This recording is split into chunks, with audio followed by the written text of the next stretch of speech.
The 12th century, a time of great learning and discovery. Imagine libraries filled with scrolls and maps. One map stands out, the Idrissi map. This map was different, created by a scholar named Al-Idrissi. It showed the world as people knew it then. It was a masterpiece of its time. The Idrissi map is more than just lines on parchment. It's a snapshot of human understanding centuries ago. It tells us how people explored and saw the world. Al-Idrissi was a Muslim scholar. He was born in Qatar, North Africa, in 1100 AD. He was curious about the world. He studied geography, astronomy, and medicine. He traveled widely, collecting knowledge. Al-Idrissi worked for the Norman king Roger II of Sicily. The king was fascinated by knowledge. He commissioned Al-Idrissi to create a new map of the world. Al-Idrissi used all his knowledge and the stories of travelers to create his map.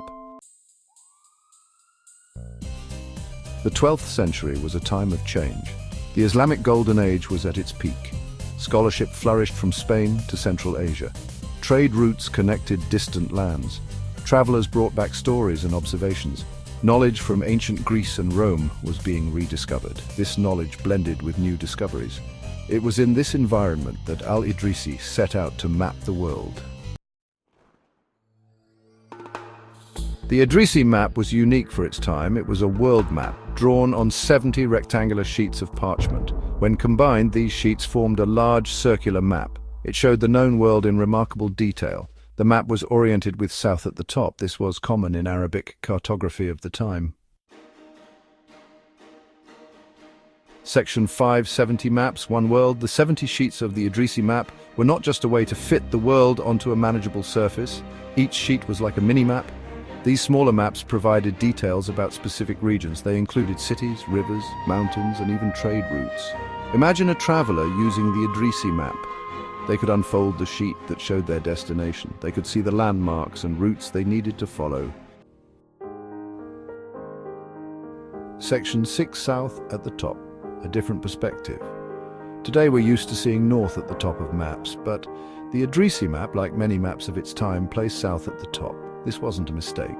It reflected a different way of understanding the world. The south was associated with the source of the Nile River. The Nile was seen as the lifeblood of civilization. Placing south at the top emphasized its importance. Section 7.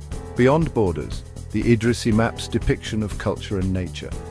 The Idrissi map was more than just a geographical tool. It provided insights into the cultures and natural wonders of the world. It depicted cities as centers of learning and trade. It showed mountains, rivers, and seas teeming with life.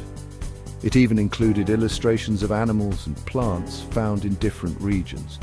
This showed the diversity of life across the globe. Section 8. A lasting legacy on the landscape of knowledge. The Idrissi map was a groundbreaking achievement. It influenced cartography for centuries.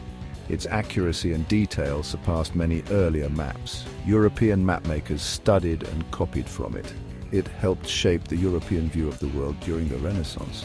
The Idrissi map's legacy is a testament to the power of human curiosity and the pursuit of knowledge.